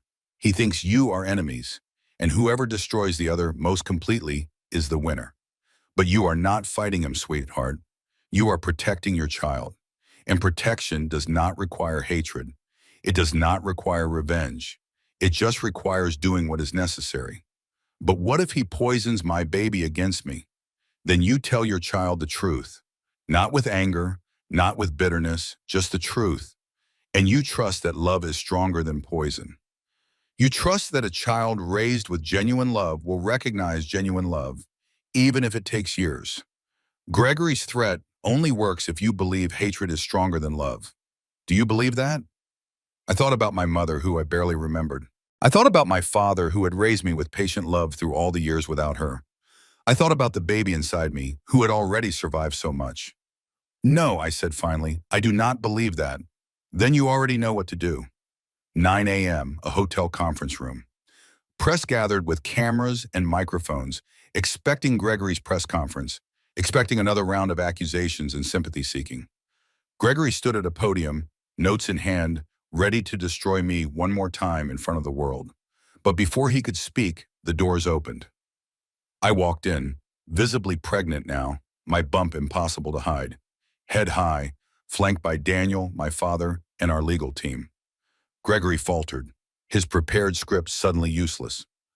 What are you doing here? I am not here to stop you, Gregory. I am here to listen. Go ahead. Tell everyone about the baby. Tell them whatever story you have invented.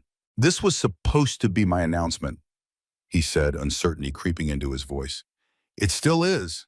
But I am going to respond, right here, in front of everyone. No lawyers, no press releases, just truth. I stepped to a second microphone that Daniel had already arranged. My name is Josephine Callahan. 4 months ago, my husband threw me out of our home in front of 200 witnesses. That same morning, I had discovered I was pregnant. I have not spoken publicly until now because I was advised that silence was strategically wise. But I am done being strategic. I looked directly at Gregory. Yes, I am carrying Gregory's child. Yes, I kept it private.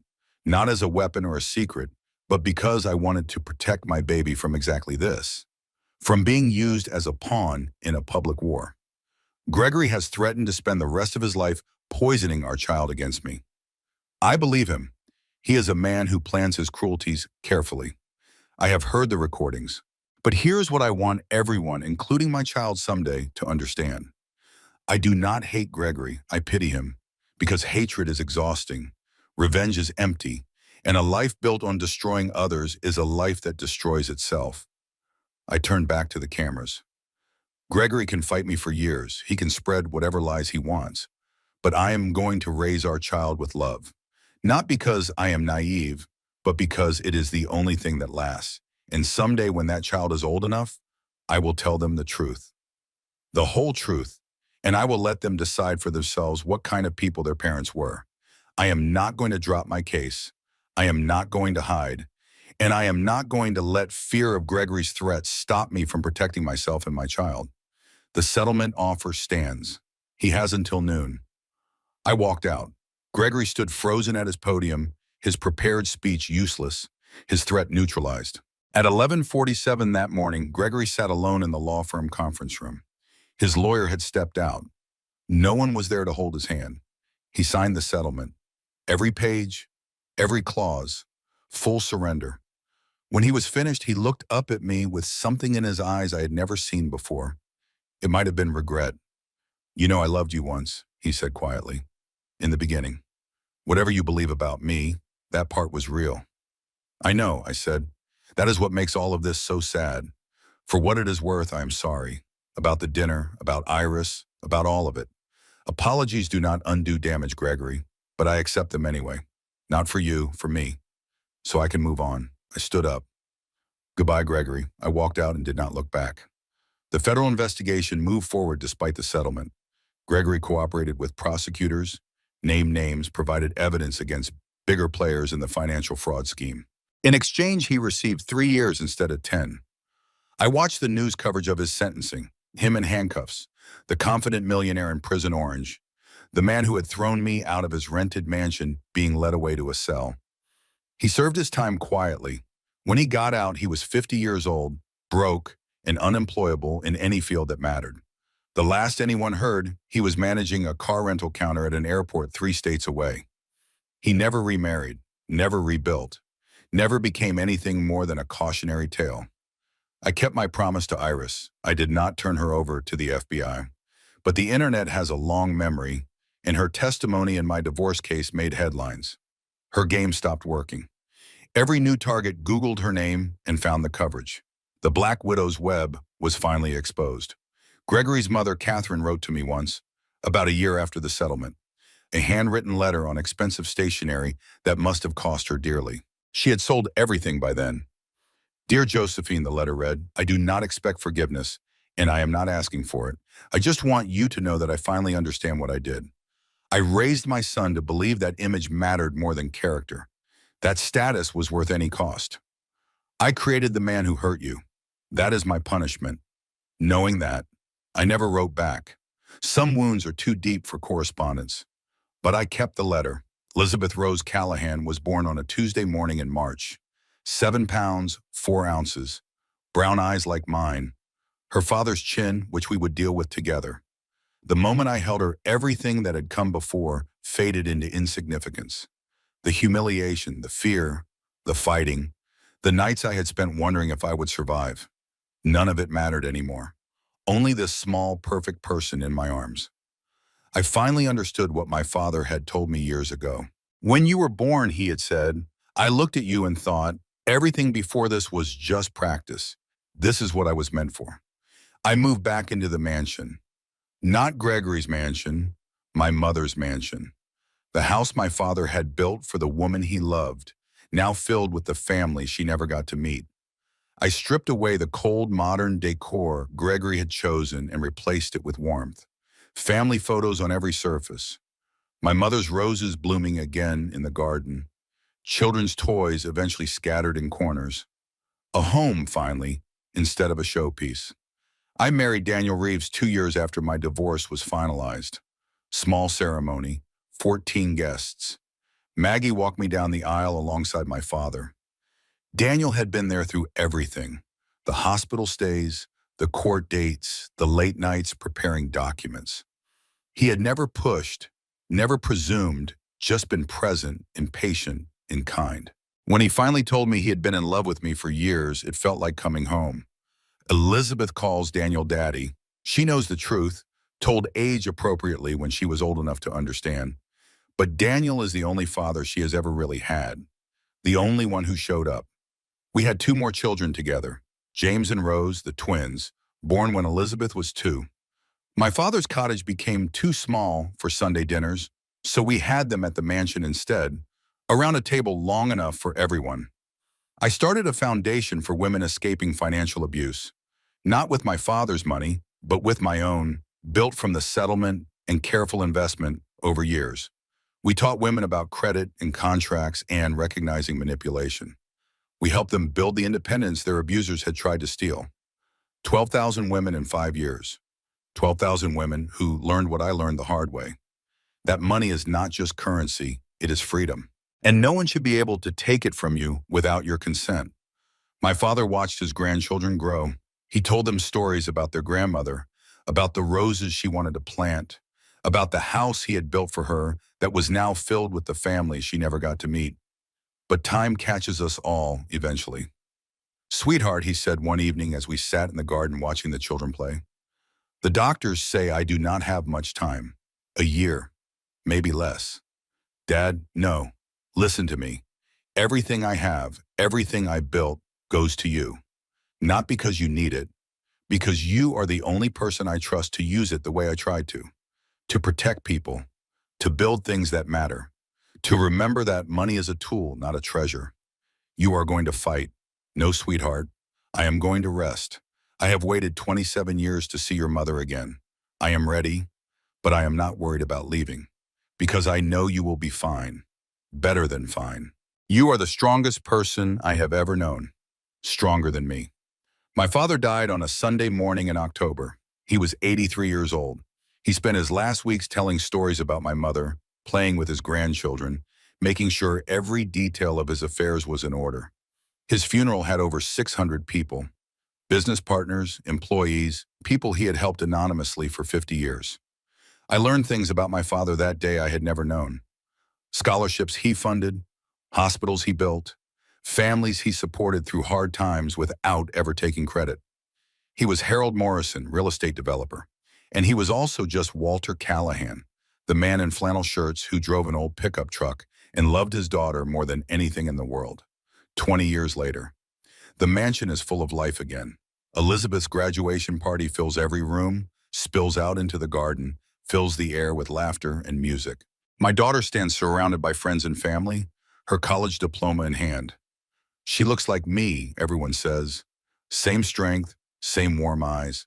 I watch from the garden, silver in my hair now, and feel Daniel's arms slip around my waist. She is amazing, Josie.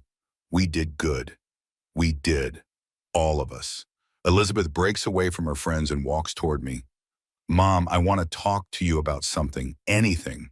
I have been thinking about my birth father, about Gregory. My heart clenches, but I keep my face calm.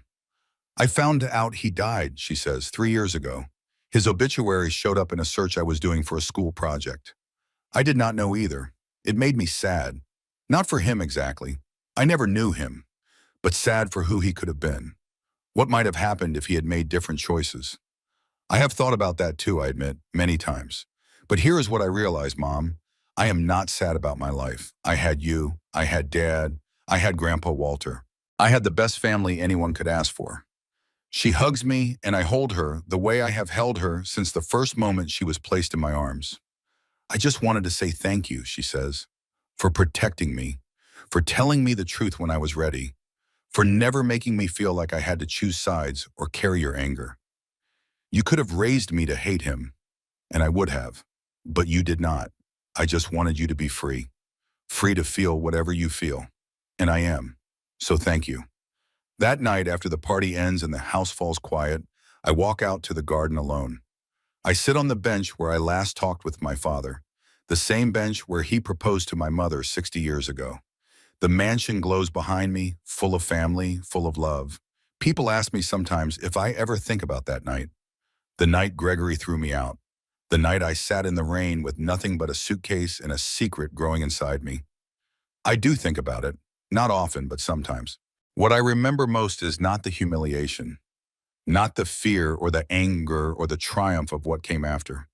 What I remember is that moment on the curb when I decided to keep fighting, when I chose hope over despair, when I trusted that love was stronger than hatred. That was the moment that saved me. Not my father's money, not the evidence I gathered, not even the truth about who owned the mansion. It was the choice to believe that I was worth fighting for. If you are listening to this story, if you are going through your own dark night, I want you to know something. You are worth fighting for too. Not because someone else says so, not because you have money or connections or luck, but because you exist, because you matter, because somewhere inside you is a strength you have not discovered yet. Gregory looked at me and saw worthless. My father looked at me and saw priceless. The difference was not in me, it was in them, in what they chose to see. Choose to see yourself the way the people who love you see you. And if you do not have those people yet, keep looking. They are out there waiting for your friend. My name is Josephine Callahan. I was thrown out of a mansion by a man who had no idea he was standing on borrowed ground. But here is the thing he never understood. The ground was not what mattered. What mattered was who I became when I had to rebuild from nothing. And that, no one can ever take away. Josephine Callahan Reeves served as director of the Second Chance Foundation for 25 years, helping over 40,000 women escape financial abuse. She and Daniel celebrated their 30th wedding anniversary, surrounded by their 3 children and 7 grandchildren. The Morrison estate remains in the family. Elizabeth plans to raise her own children there someday. Gregory Ashford died alone at the age of 56 in a 1-bedroom apartment in Nevada. No family attended the funeral. Iris Montgomery disappeared into anonymity. Maggie Brennan retired at 75 and lives in the guest cottage on the estate, where she teaches the grandchildren to bake cookies every Sunday.